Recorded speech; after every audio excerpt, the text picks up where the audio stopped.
Scott McCown, Carrie Huffman, Melanie Voigt, Joanne. There we go. Lucilla Covington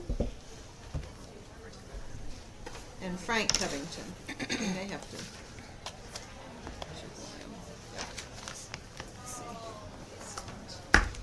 I almost misread it again this time. We're going to have a handwriting lesson here. How are you? Fine. Go ahead. Thank you. I'm Scott McCown. I'm a retired state district judge who heard a lot of CPS cases. I'm currently the director of the Children's Rights Clinic representing children in CPS cases at the UT Law School, and I'm an adoptive parent, which may be the most educational thing I've done. I want to make two, maybe 3 points in my brief time. First, yesterday you focused a lot on turnover, and that's exactly the key issue. And the Sunset Commission's come up with some great recommendations. I have no quarrel with them. And I know you're not a budget group, but I want to emphasize that salary has a big role to play here. Our public school teachers' average salary is $48,375. They have 7.7 years average tenure. Our CPS caseworkers' average salary is $37,000, $10,000 less, and their average tenure is 3.2 years. It's not that big a fix to think about a significant salary increase. For 5,000 caseworkers, it would be a $50 million increase, and it is the biggest issue identified by Sunset and I think identified by a lot of witnesses today.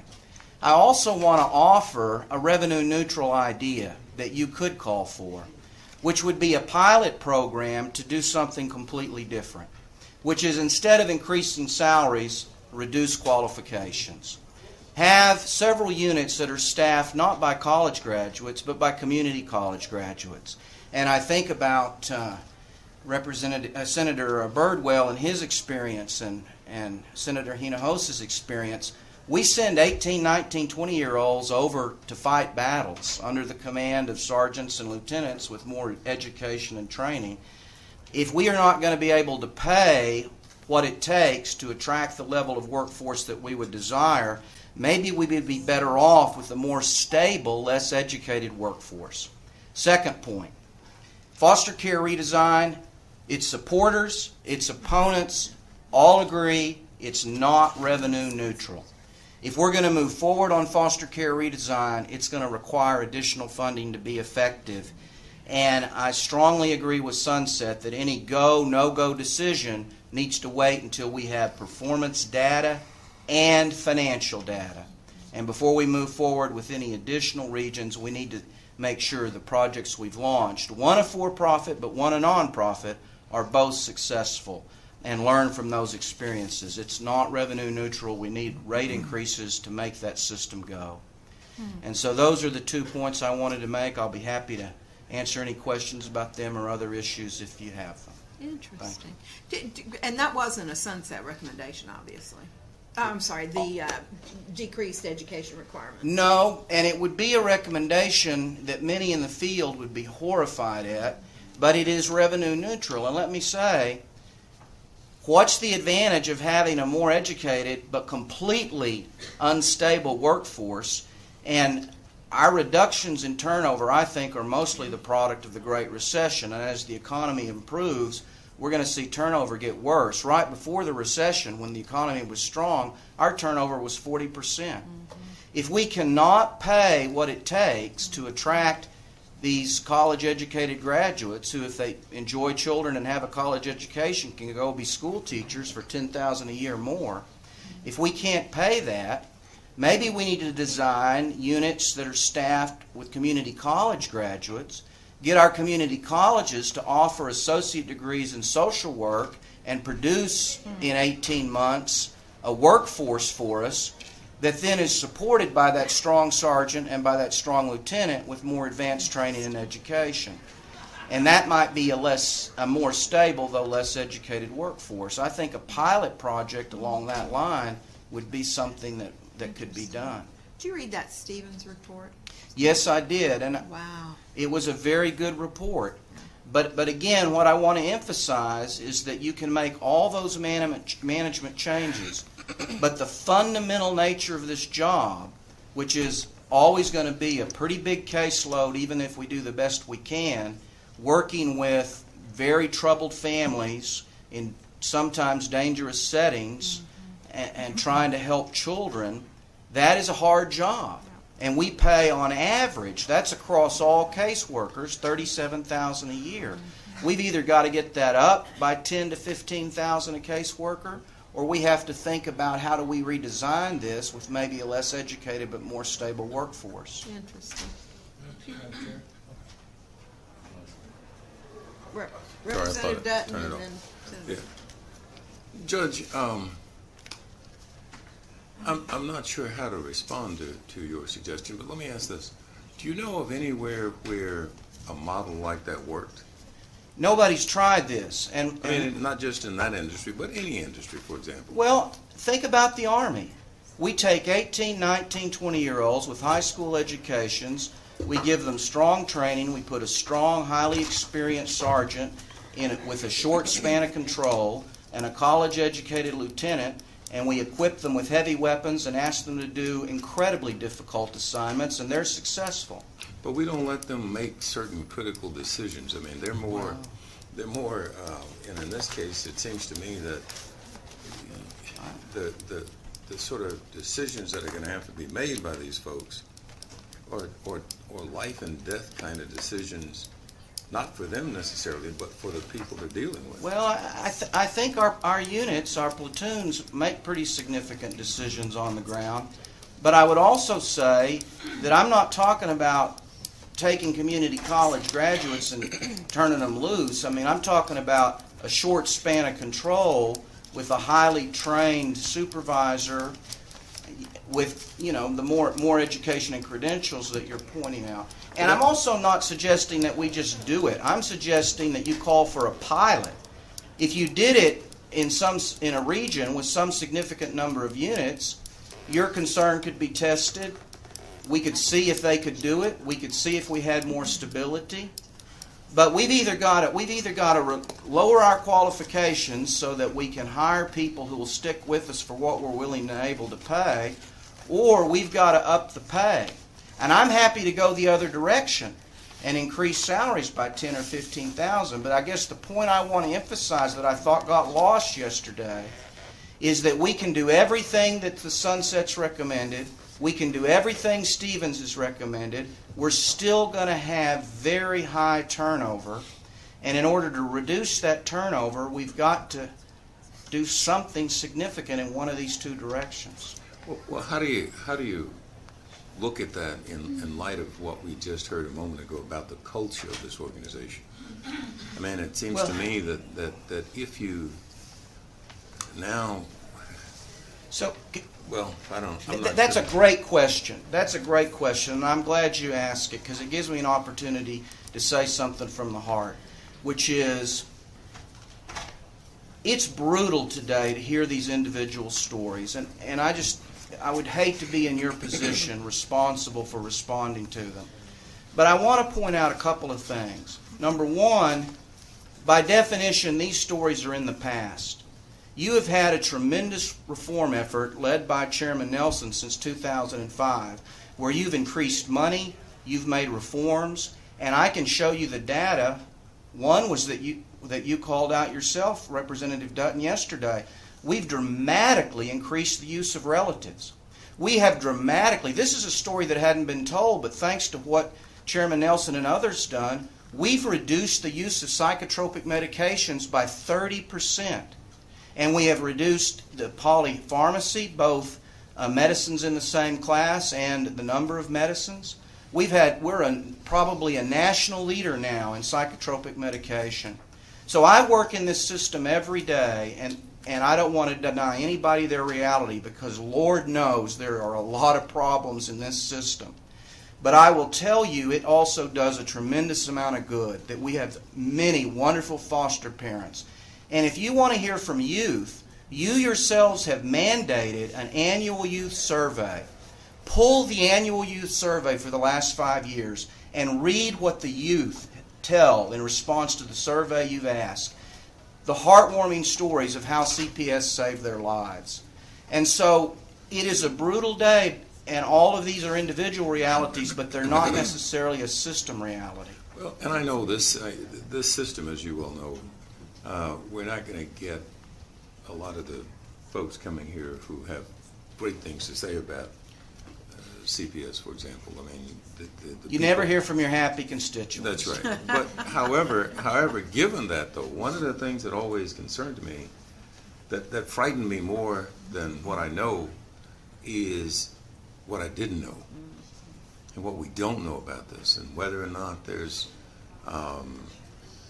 something below the radar that we still have not begun to address. Can you give me an example of a concern? Well, I'm just thinking about when you start talking about the culture of an organization would tend to suppress, as you well know, the kinds of information coming forth that we as policymakers would necessarily have. And so I'm not sure whether the people who are coming and saying these things are the exception or the rule. So I think in part they're the past, because we've had tremendous reform efforts since 2005. In part they're the exception. But I don't want to say we don't have problems in this system. But it's not that we don't know what those problems are. This is a very open system. You've got district judges, you've got CASAs, you've got all sorts of multidisciplinary people, child advocates. We know what the issues are in this system. And then the other thing I would say, because I'm very frustrated about this term culture, systems produce cultures. And if you could lower caseloads, if you could cut turnover, then what a lot of people identify as cultural issues are in fact the product of an underfunded, overwhelmed system. And if you could reduce those caseloads and if you could stabilize your workforce, then a lot of the serious problems that you've heard about today would be reduced.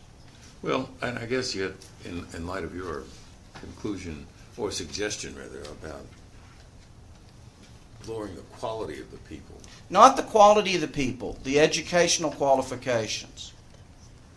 I think that's an important distinction. Well, I'm not sure how to disaggregate them from each other, though, because if you're going to take lower the educational level, then education should stand for something. If it doesn't do any more than suggest that the quality is going to be better. So here's what I'm saying. Right now you take 4-year degrees in art history or English, you put them through a training program and you send them in. I'm saying to you, if you chartered a group of your community colleges to produce associates in social work, a 2-year program to a social work degree, people who would then work in CPS and would be happy at $37,000 a year with health care and retirement, I'm not so sure we couldn't get a better workforce.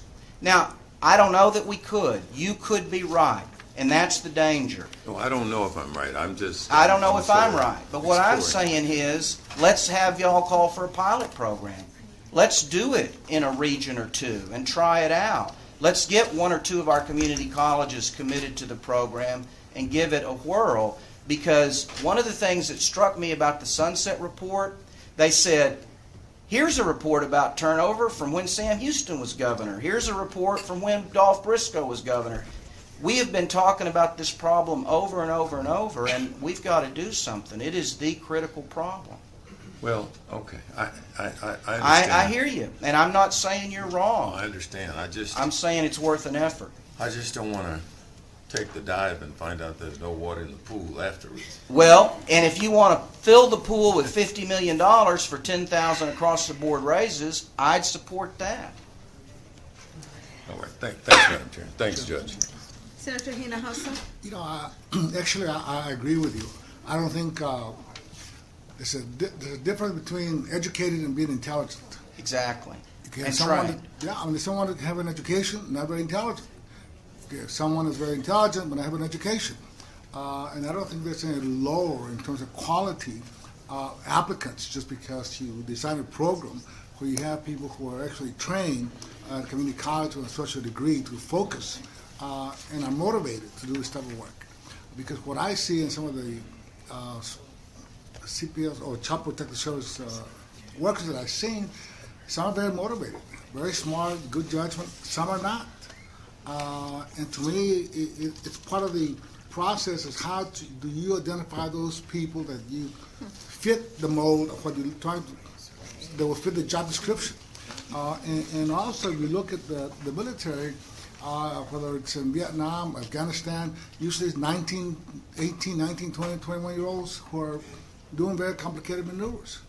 And then you look at some of the assembly lines, some of the work is done operating some of the robots. It's also people who don't have a BA degree or don't have a master's.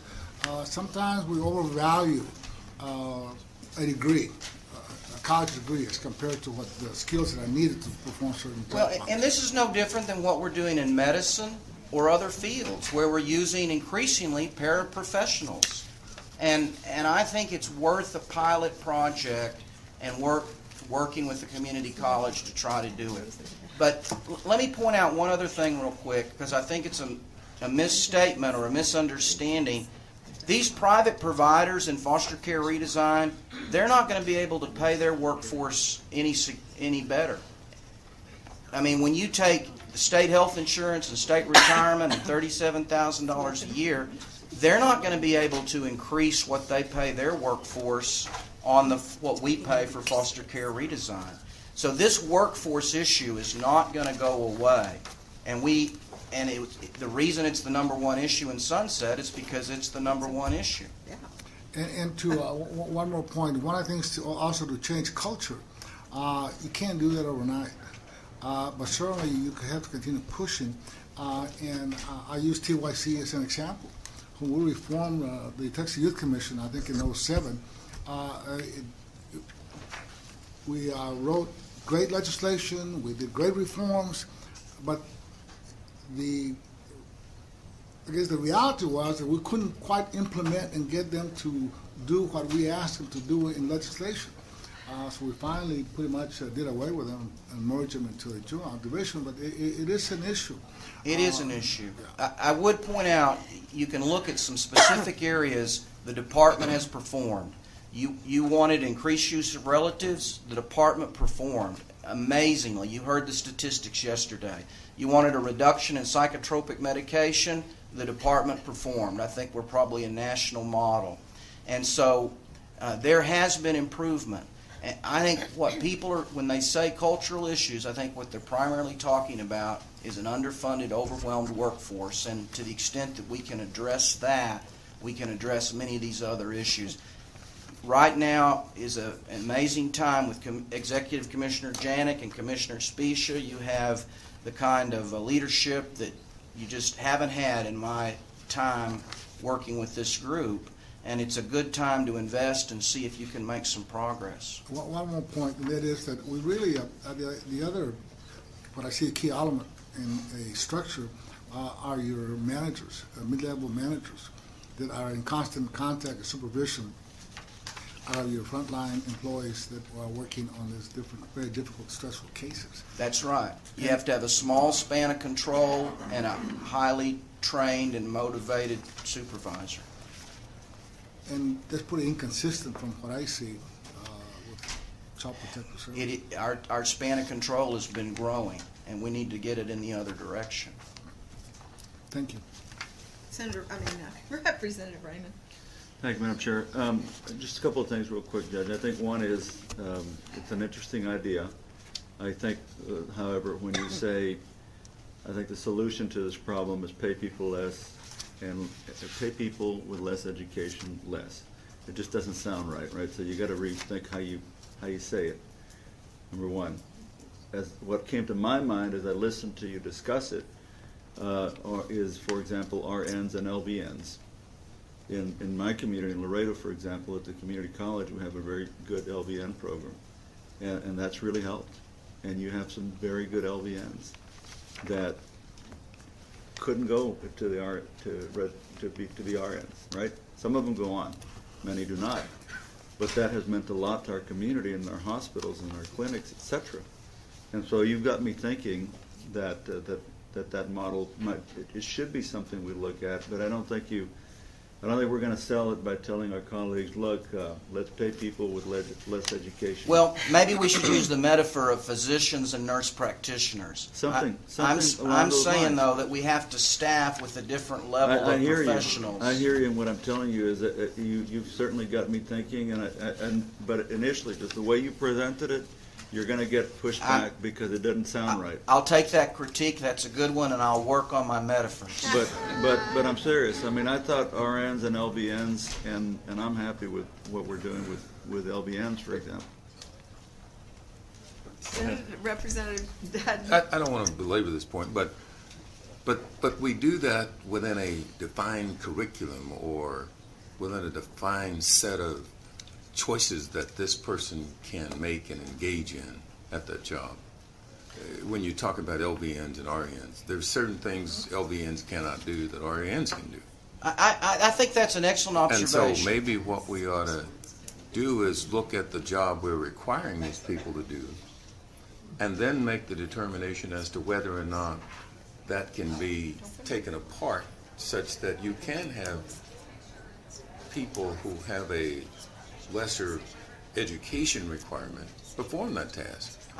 I think that's what right. I mean, simply to blanket it, because what causes me a little bit of heartburn, Judge, is nobody's come up here and said this high turnover, where do these people go? Well, many of them go to be public school teachers. They can make $10,000 more a year and cut their workload and stress. Even as stressful as public school teaching is, you can cut your workload and stress dramatically and increase your pay. Do we have a survey or something that indicates that? We do. In fact, the legislature required CPS to do a salary study. It was done and completed and delivered to you in December of 2012. I cite it in my comments to the Sunset staff. It's on the DFPS website, and it documents in detail what the salary issues are, and it's gotten practically no attention. Does it say where the people who Yes. leave go? Yes. Okay. Because that would ultimately indicate that's who this particular job is competing with. Yes. And to the extent that that's who you're competing with, I mean, I assume that means now we're going to be competing somewhere else in this whole employment chain, and are you simply now changing one problem for another problem? I don't think so. I think you might be opening up a new opportunity for people. And let me point out on this education issue, Representative Dutton, if your community colleges were developing an associate's degree in social work designed to produce this workforce for you, just like they produce workforces for Toyota, you might actually have a better educated person, not in the sense of a 4-year degree, but in the sense of much more specific training for the job that you're asking them to do. I think it's worth a pilot, but I also think the $50 million is a good alternative. It's a good pilot, isn't it? But you got to do something. All right, The Stevens report and the Sunset Yes. report aren't going to do it alone. Yeah, thanks, Judge. Thank you. Great food for thought. We always appreciate your input, and we appreciate your kind comments. I mean, I was thinking after we heard those heartbreaking stories, we forget sometimes to remind ourselves what great people we have out there on the front line. Well, if you go Fabulous read those youth surveys, I think your heart will be warmed by what some of the youth say about their suggestion. experience who aren't here. Good suggestion. I need that right now. Thank you. Let's see.